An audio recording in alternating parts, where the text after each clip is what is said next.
Alright guys, Tactical here, and CWL Las Vegas concluded on Sunday, but I thought I'd keep the content going along the same lines, because yeah, Las Vegas is over, but the next event, as you can see in this little graphic here, which I'll go through in a future video, and all the implications of it and all the details of, especially the Pro League qualifier in January, the next event is a long way away. It's a month and a little bit, so I thought I'd try and drag out the Vegas content as long as possible, and it is still what is on people's minds the most, I guess. So today I wanted to talk about my top 5 takeaways from Las Vegas, or at least 5 takeaways. I don't know exactly if they are my top 5, because I'm sure there's a lot of really interesting ones, and I had a tough time narrowing this down to 5 in all honesty. Not all of them are positive. I wanted to use this to kind of lead into a video that I'm planning to do tomorrow or maybe the next day on the issues with Black Ops 4 in its current state, because I want to have some constructive criticism that goes back to Treyarch. Probably not going to be watching, but at the same time, there are some issues I found that could be improved. There's always things that can be improved upon from a production standpoint and also from a developer standpoint, so this could kind of lead into that, but most things are definitely positives about teams and about the game itself, I guess. So before I get into it, I just wanted to say that a couple of people have mentioned in comments about potentially doing gameplay like breakdowns and analyses from the CWL Las Vegas, of course, and I wondered if you guys would be interested in that, because it's something that I used to do like way back on this channel with my own gameplays, obviously a way lower standard, way back in the day, but I definitely think that would be interesting at least, and if you guys would watch it, then I'm quite happy to give something like that a go, especially given Vegas has just gone, and there's a couple of nice gameplays that I could break down maybe at the weekend or something like that, once I've dealt with all of these sort of content things, and then hopefully after that I can get some pros on to do some interviews with and stuff like that leading up to Christmas. So that's what I'm thinking about. Like, if you enjoy, subscribe.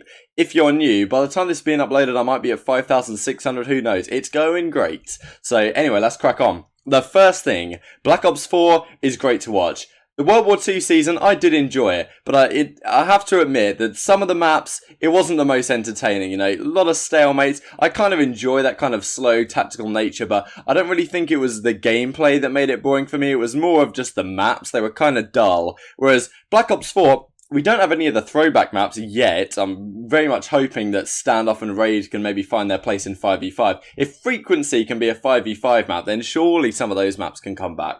But anyway, the maps are really vibrant, they're really fun to watch people play on, and maybe this is just still a honeymoon period for the first event. I think that's definitely the case to some small extent, but I think most of you guys would agree it's more fun to watch than World War II, and it was honestly a great time. I must say, even with 5v5 in the game, it is still very fun to watch.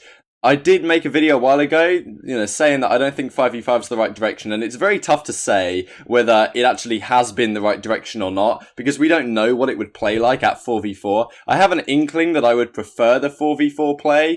I don't like it crazy chaotic, that it's really hard to keep up with what's going on. But even then, at 5v5, it's not too bad. So I give it the benefit of the doubt and say it's a solid decision overall, for the time being at least. We had crazy views as well, 185 something thousand during the grand finals, maybe like 225,000 across all platforms, Adam Apicella said, I believe.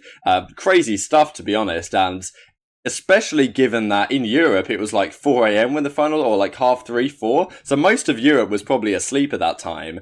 And yeah, we still had great viewers. So imagine a West Coast event, like damn, those numbers could be pumped up a lot. So it was really good signs for the first event, I thought.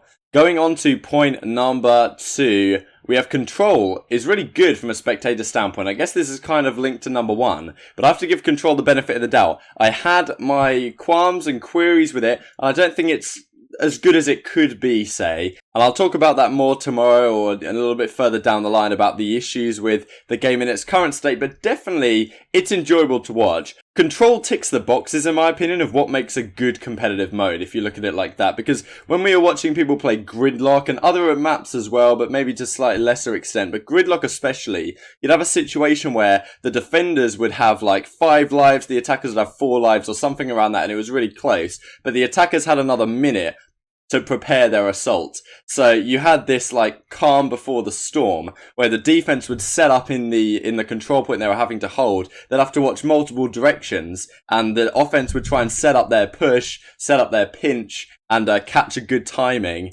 And you kind of had that calm before the storm situation, which I really liked. It's really easy for spectators to follow as well, the fact that you have a certain amount of lives. One thing I will go into in my kind of criticisms of the event is that the codcaster definitely isn't the easiest thing to see. So it's not always so easy to find out how many lives people have left, unless it's in the last 5, and then you can see the little figurine person thing. And also it gave rise to some really innovative strategies. I talked about this on Saturday, I believe, where Team Sween would actually, at the start of a round, hold back against 100 Thieves. This was on frequency gridlock, and then they didn't go A at all. They sent a couple of guys B, and then the guys on 100 Thieves said, okay, nothing A, they must all be B. They rotated, and then 3 lads on Team Sween just ran into A and got a couple of ticks on and ended up winning the round as a result of it. Heretics did some really cool like split pushes as well, trying to bait out the defense, and it's quite a cool thing to see considering the defense definitely has some advantage in that they spawn closer to the points, they only have to hold one of them to win the round, but when the offense really develop their strategies, the defense really has to play counteractive to a certain extent. So I think maybe that balances the advantages that the defense has naturally. And teamwork definitely seems to go above gun skill in this game mode. Like, as I say, Heretics, Team Sween, OpTic and United didn't really show too many crazy strategies. It was more of just pure slaying. But definitely the rise that it potentially gives, especially maybe these American teams will go back and look at what some of the European guys were doing and think, damn, that's actually a really cool way to play Control. Makes it very exciting moving into the future how this game mode will develop. Number 3. OpTic's SnD is back. This plagued them really throughout the World War II season, and largely I think it's because SnD in this game is very much like Infinite Warfare. It's very much, there's not too many crazy clutches or any situations like that. It's just, okay, let's stack up, let's go one way or let's go the other way. A map like Hacienda, maybe it plays a little bit more flexible, but it's not quite as bad yet as Infinite Warfare SnD, where it was literally just let's 4-hit a site and see who wins the gunfights. I think that helps OpTic first of all, and then you have Dashi and TJ Halley. Like, the stats on these guys were crazy. Stats as you can see right here. Let's just put this on Search and Destroy again. I think I showed this yesterday, but regardless if my computer ever wants to load, Dashi had a 2.17. TJ can't be too far behind here. Okay, he had a 1.29. It's still really solid stuff from these. I can't believe he had a 2.2 in Search, man. Absolutely unprecedented. And also to add on to this point, clutch factor is of huge importance at this event. We saw that OpTic winning all those crazy clutch hard points. They didn't really have to be too clutch in the other game modes. Control, they definitely had some really big wins where they come from behind, especially in the E-United series, I believe, in that Control map. And Splice, for all their talents and for all their fantastic work, when it came down to a game 5, you didn't feel like favouring them, whereas E-United did seem to have that clutch factor at times. And the teams that disappointed, which I guess I'll touch on now, they didn't have this clutch factor, like the FaZe clans, the Red Reserve and Envy. I think it was especially obvious how, if a game was ever to come down to a wire, Red and Envy, you wouldn't favour them by any means at all. Hopefully they can be more competitive as time goes forward. So, number 4, I just wanted to talk about the players, really. Talk about the big names that really showed up. Dashi is the obvious one, of course. We've seen the stats here. Definitely some other players deserve some very honourable mentions. And I'll be interested to hear what your top 5 players would be, in addition to, I guess, your top 5 or other takeaways in the comments below, because Arcetes is definitely up there for me. If you want to put Dashi as the best player in the game right now, that's easily fair enough. Fantastic in Search and Destroy, dominant across all the respawn game modes, MVP of the event, of course. He can easily be number 1 right now, but Arcetes deserves a fantastic honourable mention. He was superb this weekend. He had a 1.45 over the event. I think his hardpoint was actually ridiculous, if this wants to load for me. Yeah, he had a 1.51. Gunless, of course, unbelievable. What a talent this guy is. He's back on form, of course. You know, there's that controversy we didn't fist bump with OpTic or whatever, but in terms of an individual player, he's right there with what he was in World War II, and it's a very scary prospect if LG can somehow get together some sort of form, which is better than you'd expect from them right now, considering, you know, where's the JCap figure on the team? And maybe they can improve over time, but a lot of people have question marks around Slacked and Classic on that team. Slacked especially this weekend. I also think that Arcetes deserves an extra special credit, considering he doesn't use the Tempest. Gunless as well. I think Dashi with the Tempest, he, you know, when he picked that weapon up, often that would really turn around a game for him, or that would take his game to another level. And we'll talk about that a little bit more in point number 5. Temp as well was back to form. I also thought Aqua on Championship Sunday was fantastic. Clayster also looking like he could potentially win an event on the form he was playing, especially if Arcetes is still up to his standard from this event. The European guys as well, Alex, Nolson, Dave, Wuskin, they all performed great, and hopefully they can bump up their results in future events, although 2 top 6s is not bad at all for the first event of the year.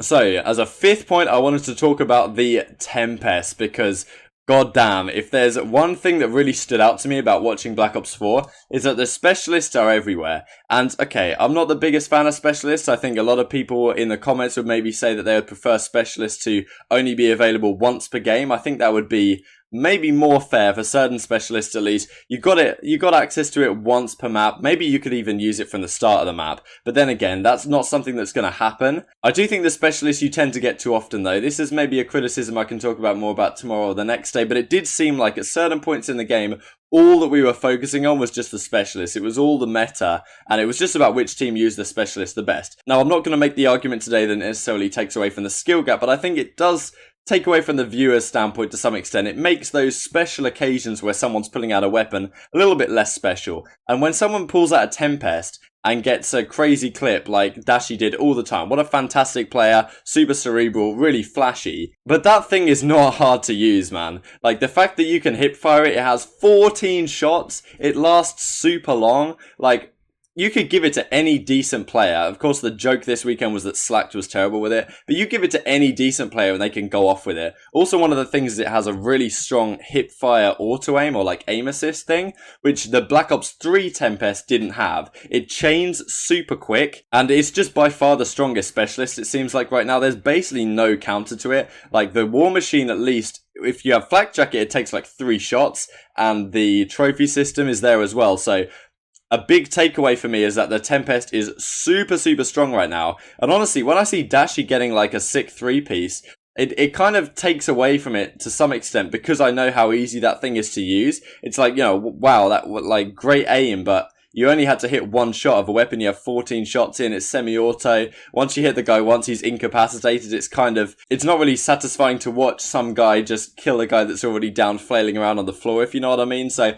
I think maybe that took away to some extent from the viewer experience. And I think that either a nerf to some degree, as I'll talk about tomorrow, as I've said a million times, or reducing how often you can get it is definitely something that is required going forwards. I'm not by any means saying that, wow, Dashi's so good with it, therefore we need to nerf it or whatever. That's not what I'm getting at all. I would have said this if any team had won the tournament, and if it was Gunless or if it was RCs or whoever going off with it. If there's a problem in the game, I'm going to make it known to the best of my ability.